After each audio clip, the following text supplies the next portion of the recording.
Why everything that's supposed to be bad make me feel so good? Alright, let's look in. Why is everything that's supposed to be bad make me feel so good? That's the question of the day and the question of existence, I guess. If you can answer this question and make the good things feel good, you're gonna win at life. So how do we do that? That's the billion-dollar question, right? No one really knows, but don't worry, I have this esoteric knowledge that no one else does, so I'm gonna show you. Jokes aside, I've been researching this shit called dopamine for the past 4 years, maybe even 5 now. And if I'm being honest, the reason I make videos like this is because I'm fucking disgusted by what's out there on the internet. Everyone throws this word around like it's some gadget to play with, like it's some binary thing, when it's the most complicated thing you've ever come across. I mean, it's a random neurotransmitter in your brain. The reason it takes so many years to complete these schools which teach this shit is because it's not simple. Sorry. You know, just as some influencer tells you, oh, dopamine goes up when you do... It's not that simple, bro. With that said, if you lock in and if you actually watch this video, which might be the most important video you watch this year, and by watch, I don't mean scroll to the comments or play League of Legends while you're listening to this. If you watch what I'm going to show you and listen to the information which I'm going to speak to you,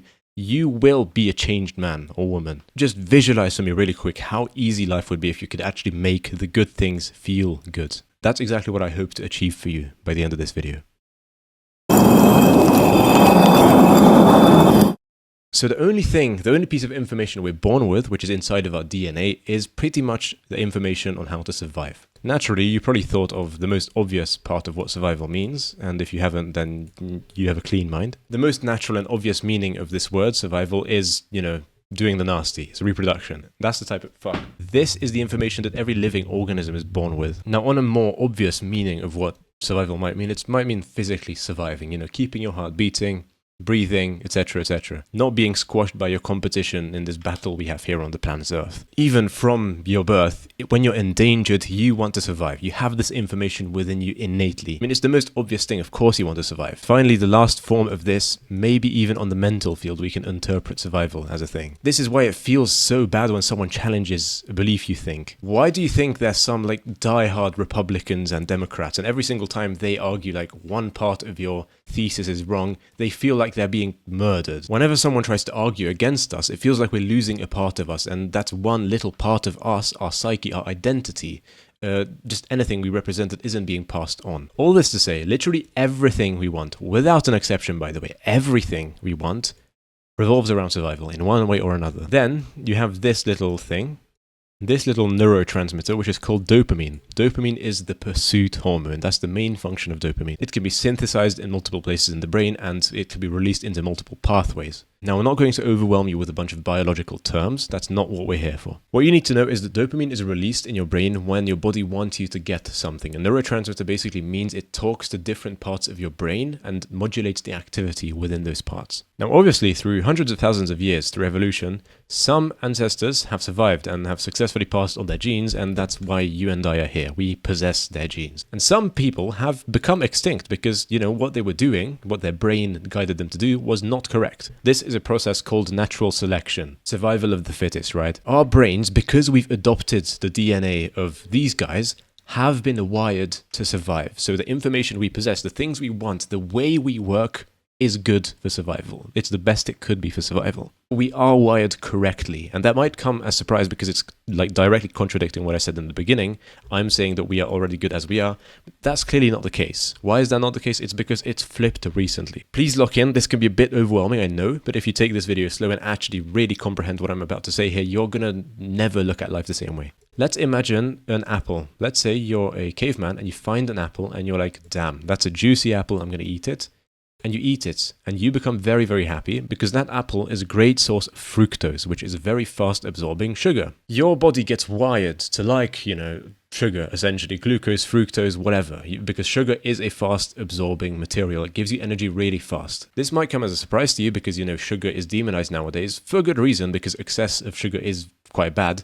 But the thing is, back here, when we literally only got sugar from, like, fruit and, maybe honey, and maybe a tiny bit from nuts. Some nuts have like a tiny, tiny bit of sugar, but like that's pretty much it. So our brains were wired to get as much sugar as possible because we're not really gonna get much. And even if we do find some things, we can't put it in the fucking fridge. We just eat as much as we can then and there, and we might not get some for the next 2 weeks. That's why your brain is wired to crave sugar as much as possible. Get it now. That's why it feels so good. Another example I must bring up, because it's so obvious nowadays, is relationships, is approval. Back in the day, if you didn't get approved of, if your tribe members didn't like you, then you were cooked. I'm sorry, you would probably die. If you end up getting exiled, if you don't provide anything to the tribe, you're gonna get left behind and you're not gonna survive alone. This is one of the reasons why we fear rejection so damn much. If you think about it, going up to that 100-pound girl, what's she gonna do? What's she gonna do? Yet you fear it so fucking much. Public speaking as well is the number one fear of people. Why? Why does public speaking even matter? You're probably not even gonna see them again. And listen, I know how it feels. I was in a class of like quite intelligent people. I went to a good school, and even though I knew they weren't super judgmental and I knew that they could be like empathetic with me and they knew how tough it was to present, I was still shitting myself. That's the honest truth. We're just wired this way and we can't really do much about it. Unless we've done incredible amount of reps to rewire our brain, we will naturally fear it because we have been taught over millennia to fear rejection and to not be comfortable with it because it has been associated with death. The problem is that these circuits are no longer valid. They're very outdated, and that's due to fucking technology. So what ended up happening was we found ways to mass produce this shit. It's one of the cheapest foods you can get your hands on, and that's why especially broke people are buying just a shit ton of it. It's incredibly addictive and it's cheap, and there's pretty much no way to get around sugar. It's so deeply embedded into society nowadays that it's just almost impossible to live with a sugar-free diet. Now obviously you should do your best to avoid it, and I do my best to avoid it as well personally. I'm just saying this is why we crave sugar so much, and this is why it's leading us to the wrong thing.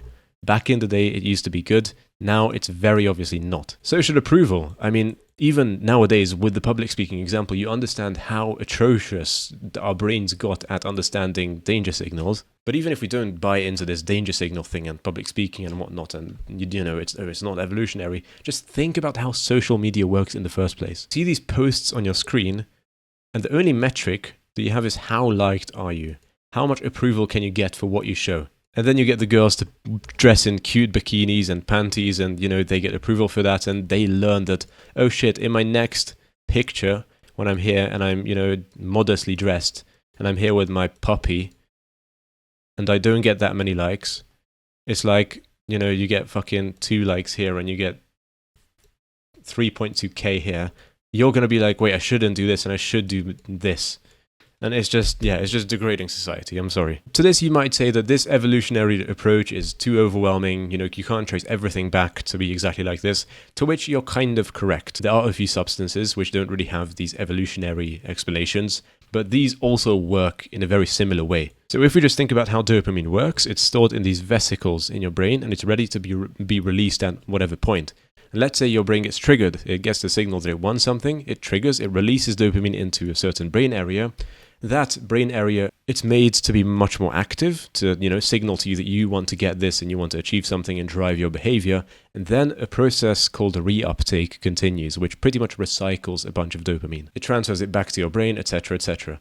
What cocaine does is, in a way which I'm not going to explain because it would get way too overwhelming, it kind of blocks this reuptake procedure for quite a while. This is why you have a high that can last up to an hour or even multiple hours, depending on how much you take and how much, you know, you're taking while you're on the high. But basically what this does is all the dopamine that gets stored in here, instead of getting back in by reuptake, it's actually just staying there. And then there's more, and then there's more, and then there's more. And then you're feeling like you're in this superhuman state, which is not achievable without these synthetic substances. So the point is, this capitalism, this technology, and this science, these shits, like, sure, again, I'm not trying to politically commentate, but these kind of things which we've achieved in this modern day, not all of them are that good. If we want to self-actualize, if we want to live purposefully, if we want to make a lot of money, be happy, whatever the modern man or woman wants, it doesn't really help us if we indulge in these kind of behaviors. So what can we do about it? So let's just understand that we are starting at a disadvantage. If this is the baseline of dopamine, we understand that if we indulge in, you know, snorting a bit of the snow, our dopamine will go straight up. If we indulge in, you know, taking a hit of glucose syrup or some stupid shake from a fast food chain or something, like disgusting by the way, our dopamine is also going to go sky high because our brain has learned to like these things, or, you know, in the case of this thing, it hasn't learned to like it. I've explained what it's about, so I'm not going to do that again. The point is, these kind of things, they exploit our dopamine very, very highly, and most of them our brain has learned to like through years and years of evolution because, back in the day they were a good indicator. Now, the best way to not fall prey to this and not have your brain look like this, look like a fucking Himalayan mountain, is to not go there in the first place, is to not show your brain. So let's say you go to one of these dirty restaurants, fast food chains, and you get one of these Oreo shakes with 178 grams of sugar, and you drink it, and your brain says, yummy, very nice sugar. The thing is, this stays in your dopamine memory, in your brain's memory, for a long-ass time. And since dopamine is the pursuit chemical, it makes you want the thing, and now it has been associated with the Oreo shake you got from this nasty-ass restaurant, you're going to want that in the future. Now, imagine someone who doesn't take the Oreo shake. They might have had a shake in the past, may have had an Oreo even, but they can't really comprehend what it would be like. Maybe they have an inkling, they have an understanding of what it might be like, but they don't really know. They're not really going to feel a craving towards this Oreo shake. Let me give you an even better example. I've never done heroin. Believe it or not, I've never done heroin. Heroin is said to boost your dopamine above baseline by about 10 times. So if this is like one time, this is 1, 2, 3, 4, 5, 6, 7, about up here, something like this. Just like this is visually accurate, this scale, by the way. This is how high your dopamine would go on that nasty thing. I don't know what it's like. So you can imagine day by day, I don't get any cravings. However, if someone has done this before, their brain will, I've already got rid of the peak, but their brain will be like, you try to read, maybe it gives you this much dopamine. Your brain will say, wait a minute, we can go up here by doing this other thing. You're picking up what I'm putting down. I'm not getting those cravings, but that guy, he's getting those cravings because he's done it before. If you want to rewire your brain, if you want your work task, which, this is what your fucking brain looks like on work, this is your dopamine graph. If you want this to be the utmost, the best experience you have, you need to cut this shit out, okay? There's a concept in psychology called the hedonic treadmill.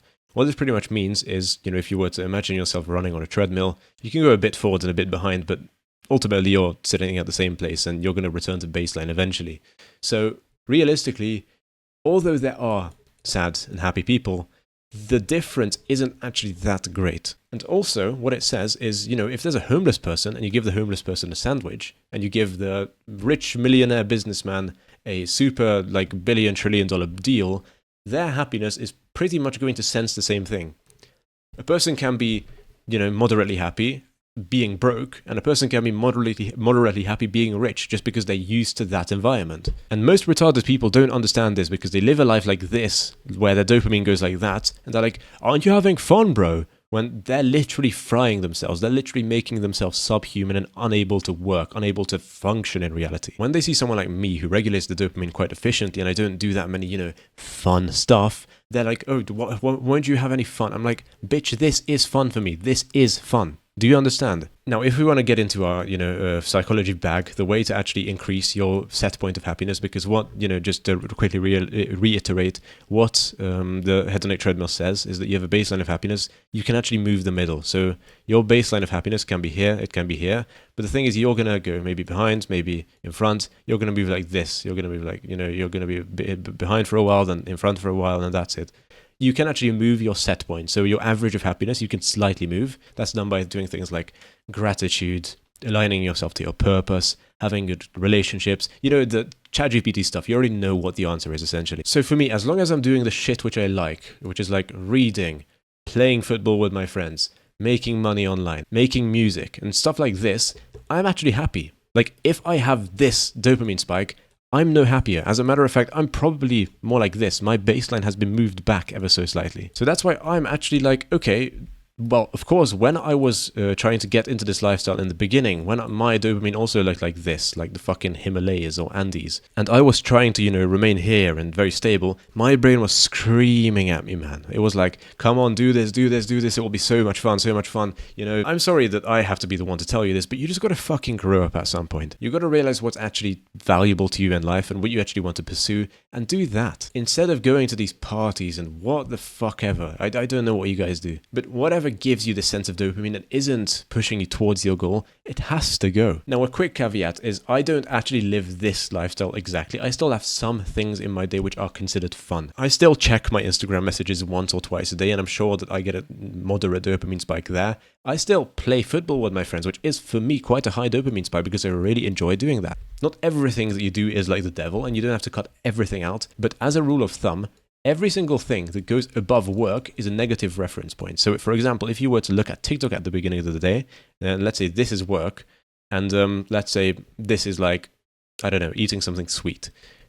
If you were to cut these out, your brain wouldn't be screaming at you at this time, oh, can we eat something sweet? Oh, can we look at TikTok? You're just like, yes, finally, we get to work. Imagine being like that. So the way you wire your brain for success and stop this retarded fucking voice that's been engineered into you, in a good way in the beginning, but unfortunately it's been hijacked. The way you stop it is by telling it what to do, is by giving it time to heal, is by giving it time to relax and not loading it with this bad information. And once you've been going for like a month, then your brain will start to become accustomed to this. If that's your question, how long will it last? How long do I have to keep doing the hard things and not doing the bad things for?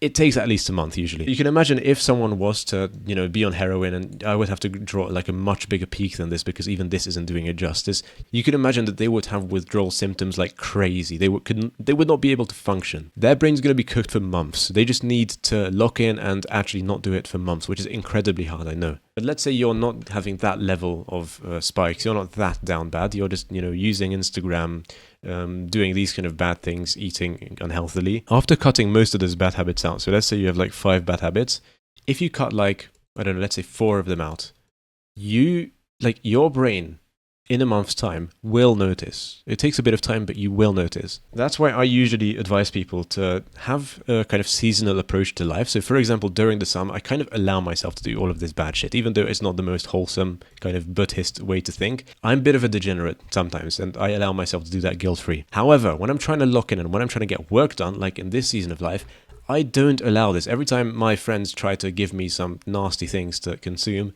I'm like, no, I don't do that, at least not now. And furthermore, if you actually enter a season of life like this, a monk mode season or ghost mode or whatever the fuck you guys call it, make it at least like 2-3 months long, or else it won't really have any kind of effect. As I said, for your brain to kind of unlearn this behavior, it takes at least a month. So realistically, only locking in for like 2 weeks doesn't make any sense at all. And that's pretty much it. This is like one like 10-minute section from a 2 to 3 hour long video I'm working on right now. If you're watching this after like maybe October of 2025, it should be out. I'm calling it an operating manual. It's going to be going over literally everything I've learned about dopamine. Dopamine is the most misconstrued thing on the internet, and I'm on a mission to actually make it understood. It's going to be a long video, but I'm going to spare you of all of the biological and, the scientific names. I'm just going to explain it in a way which is actually understandable, and after watching that video, you will know everything about dopamine that there is to know. This is a very important concept, and if you actually watched this far, you should be proud of yourself, because knowing this is super fucking important.